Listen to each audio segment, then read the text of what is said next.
I think if we don't get vaccines out to everybody, we could potentially actually end up with maybe a bit of a fourth wave, which is the last thing anybody wants.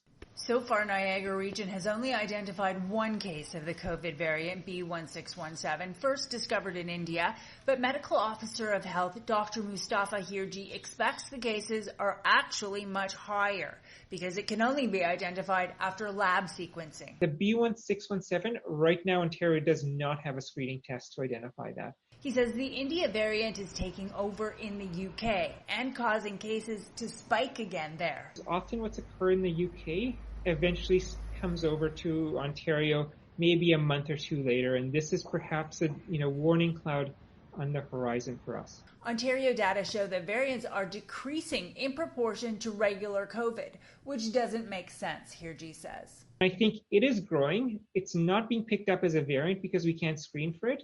And it is the reason that we're seeing the other variants coming down, because it's starting to replace those variants. Vaccinations are about 90% effective after the second dose, and Hirji warns we can't lift restrictions before more people are protected. I think we will be able to start reopening in mid-June.